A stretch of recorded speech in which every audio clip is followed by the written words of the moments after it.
د انقلاب انځور. دلته اوږد انقلاب تیر شو، دلته ډیر زیات خلک مړه شول، دلته ټول کافران راغلل زموږ په وینو ښه ماړه شول، دلته ټول کافران راغلل زموږ په وینو. د شهیدانو او غازیانو کیسې، 12مه برخه.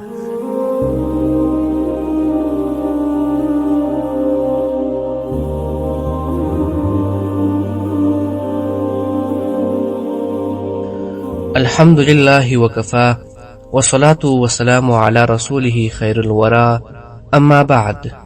محترمو ګډونوالو، السلام علیکم ورحمت الله وبرکاته.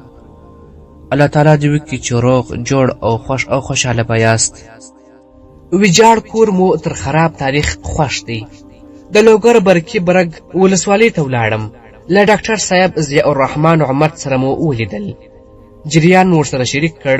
ډاکټر صاحب راته وویل دلته زموږ کلیوال سته چې په خپله له خطرناکې چاپېر څخه ژوندی وتلی دي، له هغه سره به ووینو. ډاکټر صاحب له جیبه ټلیفون راوویست او نور الرحمن ته یې زنګ وکړ. نور الرحمن ورته وویل دلته فاتحې ته راغلی یم. ډاکټر صاحب ټینګار پرې وکړ چې راسه. 20 دقیقې وروسته نور الرحمن راغلی. روغبړ مو ورسره وکړ، د حجرې دروازه مو خلاصه کړه او ننوتلو. نور الرحمن د برګي ولسوالۍ د سلوزۍ حوزې اړوند د الف شاخیلو اوسېدونکی دي. نوموړی د اشغالګرو د شپني چاپې کیسه داسې راته وکړه. یو ماپښین له امیر بابا مسلم خراساني زرت سره مجاهدینو پر امریکایانو باندې ډیر سخت جنگ وکړ. زما مشر رور ملا ګل رحمان هم په همدې جنگ کې شریک و. ماښام ناوخته راغلی او ویې ویل چې هغه طرف ته تیارو پر مجاهدینو بمبار وکړی او څه مجاهدین یې شهیدان کړل. مجاهدین ملګري را روان دي. په حجره کې د کړکیو پردې کش کړه او ګروپونه ولګوه. ډوډۍ برابره کړه. مجاهدین ستړي دي. مجاهدین راغلل، ډوډۍ وخوړله. ملا ګل رحمان راته وویل چې ته او اسماعیل چې زموږ د تره زوی کېده پیره وکړئ. موږ به 1 ساعت پیره کړې وه. بیرته کور ته راغلم. کور ته ورور ته مې وویل چې څنګه وکړو. هغه د چراهي د دوکانونو چوکیدار ته زنګ وکړه. هغه ورته وویل چې ټانګونه ولاړل. ورور مې راته وویل چې تللی دي. نو راځه بیا څه نشته. ملګري ستړي وه، ویده سول او یو څو کسان ناست وه، مجلس یې کاوه. مولوي فضل حق راته وویل میرزا اغا دې نن ښه کار پرې وکړ.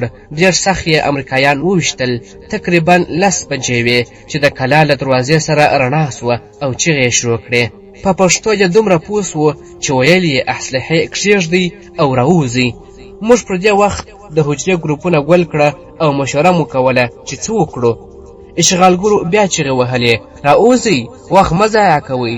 ملا ګل رحمان وویل له کور څخه تیر یو، خپل تاریخ نه خرابوو، ورسره جنګیږو. پیکا ایښې وه. هغه ملا ګل رحمان واخیستله او د دهلیز له کړکۍ څخه یې ورباندې ډزې وکړې. زشته ډېر یې وویشتل.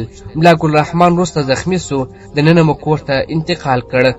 زه او ملا روح الله بلې حجرې ته وختو. له ملا روح الله سره راکټ او له ما سره کلشنکوف و. ملا روح الله راته وویل ته پیرونه پیل کړه چې زه د راکټ ګزار پرې وکړم. ما چې یو څو پیرونه وکړل، له هغې خوا څخه سره لمبه راغله. نور پر ځان نه یم پوه سوی. نیمه شپه چې په ځان پوه سوم او د تیارو اوازونه مې اورېدل. ملا روح الله پر مخې پروت و. ورته ومې ویل چې څنګه یې؟ هغه راته وویل چې زه خو لګېدلی یم، ژوبل یم. امریکایان تر اوسه د کور انګړ ته نه دي داخل سوي. که داخل سوي وای بیا حتما پاس راختل. زه کښته سوم، ګورم چې د کور په انګړ کې وینې توی دي. مخې ته مې یوه خور راغله او راته ویې ویل چې ته نه یې وتلی له کور څخه؟ ما ورته وویل نه، میرزا هغه څه سو؟ هغې راته وویل هغه او یو بل مجاهد لګېدلی دي. ملا مالک هم پاس پام ته ختلی و. له هغه ځایه جنګ کاوه. مولوي حبیب الرحمن ته مې وویل چې ملا صاحب خو شهید سو او ملا روح الله زخمي دي. مولوي حبیب الرحمن ملګرو ته وویل چې تر هغه وخته به ډزې نه پرې کوئ چې یو ځل راننوځي، بیا به جنګ پرې کوو، هسې نه چې مرمۍ را خلاصې نه سي. د کور ښځې ټولې تندورخانې ته ننوتلې وې. مور مې د زخمي مجاهد ټپونه تړل او ما ته یې وویل زویه دا څه وشول؟ ما ورته وویل چې موږ خو شهیدانیږو، ته به له ماشومانو سره یې او زموږ د نور اکاګانو زامن 2 دي او موږ 4 یو او هغه 2 درته پاتې دي. مور مې راته وویل تاسې چې شهیدانیږئ الله پاک دې ما هم شهیده کړي. څه وخت نه و تېر سوی چې تیارو پر کور ډزونه پیل کړل. هر ډول وسله یې کاروله. له پاسه داسې سره اورونه را روان وه. زه په کوټه کې وم او مور مې راته نږدې وه. امریکایان د کور له شا څخه پر بام راوختل. ما مولوي حبیب الرحمن ته وویل چې دا خو راوختل. په دې وخت کې د راکټ یوه مرمۍ راغله او نږدې ولګېده. په چړه یې زما مور زخمي سوه. مولوي حبیب الرحمن د پیکا یوه ضربه پرې وکړه. امریکایان نور هم پر بام تم نه سول. ما مې وراره ته وغږ کړه هله انا دې تندرخانې ته درکش کړه. هغه ځای لږ امن دی. یو څو دقیقې به قراري وه. یوازې یو پیش مو واورېد. نور څه نه و چې د نیمایي کور دیوالونه راچپه سول. مولوي حبیب الرحمن وویل نور د جنګېدلو طریقه نسته، وځو. ما پر ماشومانو غږ وکړ هلئ وځئ. ښځې مخکې سولې. د کوره ووتلو. زه ورپسې وم چې د ملا ګل رحمان کوچنی ماشوم زوی پاته و. هغه مې په دا یوه لاس کې راواخیست او په بل لاس کې مې کلاشینکوف و. مخامخ پرې ورغلو چې تیارې را باندې راټیټې شوې. هم هلته مې ټوپک پرېښود. په ګردو او دوړو کې نږدې د مولوي داود کور ته ورسېدو چې دروازه یې د بمبار له امله خلاصه سوې وه. له هغه ځای څخه بیرته راووتلم او د اکا کره ولاړم. هلته مې کالي بدل کړه او ځان مې پاک کړ. کلیوال ټول له کورونو څخه وتل او زه هم ووتم. له قیام الدین سره یوه وړه ماشومه په غېږ کې وه. ما ته وویل کاش له تا سره هم یو ماشوم وای چې ودې نه نیسي. ما ورته وویل الله جل به خیر کړي. روان و.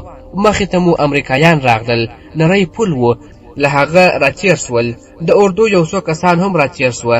ما ورته وویل چې موږ خو 2 کسان یو، موږ به در تېر سو. نور ودرېدل او موږ ورتېر سوو. د اردو یو کس پوښتنه وکړه د بمبار کور کوم یو دی؟ ما ورته وویل هغه چې ګردونه ورڅخه پورته کېږي هغه دی. موږ سړک ته وختو. له 9 برجي څخه تر مهمند پورې ټانګونه ولاړ وه. ډېر ټانګونه او رینجرې ولاړې وې. بریک کلي ته ولاړو. هلته زه او قاري نورالدین د محراب کور ته ننوتو. هلته به لږ ناست و. یو کس راغلی او ویې ویل چې هلته ترجمان امریکایانو ته وویل چې د شپې چې کوم کسان جنګ کاوه هغه یو څو کسان ژوندي پاته دي. زموږ همکاران ورپسې دي چې پیدا یې کړي. هغه راته وویل احتیاط کوئ کسان درپسې ګرځي. یوه خور مو زموږ کره شپو ته راغلی وه چې هغه په تناره کې کښته سوې وه. وړه ماشومه هم ورسره وه. سهار چې ترجمان د تناره سر پورته کړی و بیا یې ورته ویلي وه چې ولاړه سه. هغه هلته تعالی ژوندۍ ساتلې وه. زما مور او ورور ملا ګل رحمان، مولوي فضل الحق، ملا روح الله، ملا ملک داسې کسان په شهادت ورسېدل. زه مولوي حبیب الرحمن، مولوي رحمت الله عثماني او زموږ نور فامیل روغ ووتو. ما ورته وویل ملا ګل رحمان مو مشر ورور و؟ هغه راته وویل هو او په تیر امارت کې یې هم مسؤلیتونه ترسره کړي وه. د پکتیکا ولایت د مټاخان ولسوالي ولسوال، د پکتیا ولایت د اریوب ځاځي ولسوالي ولسوال، د میدان وردګو ولایت د چغتو ولسوالي ولسوال او د پکتیا د ګمرک مسؤل پاتې سوی و. ما ورته وویل مالي ځان به څومره درته رسېدلی وي؟ هغه راته وویل کور مو لوی و، 28 کسه فامیل و. کور او د کور څه سامان چې و هغه ټول له منځه تللي وه. د اوړو کندو هم په راکټ لګېدلی و. یوه پیاله هم روغه لاسته رانغله. نور شیان خو پرېږده. له دې پیښې څخه 2 ورځې مخکې مې وروڼه له ایران څخه 3 لکه افغانۍ رالېږلي وې. هغه دلته ورکې سوې. نور نو حساب نه کېږي چې څومره تاوان به راته رسېدلی وي. مولوي صاحب یوه به بله درته وکړم. فاتحې ته تر 15 ورځو پورې خلک راتلل چې 15مه ورځ له شمالي څخه 2 موټره خلک فاتحې ته راغلل. پیژندل مو نه؟ بیا هغوی وویل چې زموږ ورورونه او زامن په باګرام کې کار کوي. هغوی وویل چې د امریکایانو زیات شمیر زخمیان او مړي باګرام ته راوړل. هغوی پوښتنه کړې وه چې دا چېرته او څنګه؟ هغوی ورته ویلي وه چې دا په لوګر کې لګېدلي دي. موږ وویل الحمدلله اوس په افغانانو کې داسې خلک پیدا کیږي چې له امریکایانو سره جنګیږي. نو په پوښتنو مو دا ځای پیدا کړ او فتحې ته راغلو. وروسته مو بیا تروږزیانو د کور لوښي او څه سامان راته راوړ. 6 میاشتې د تره کره اوسېدو، بیا مو بله کلا جوړه کړه. ما ورته وویل د ملا ګلرحمان بچیان سته؟ هغه راته وویل هو، 2 زامن یې دي، یو زوی یې 6 کال لویه دوره وکړه. اوس هم چې ملا صاحب راته په یاد سي، زړه مې ورپسې درد وکړي. زه داسې احساسوم لکه ژوندی چې وي. دا پیښه په کوم کال کې رامنځته سوه؟ هغه راته وویل چې 1388 هجري شمسي کال د حمل میاشت 14 نیټه وه.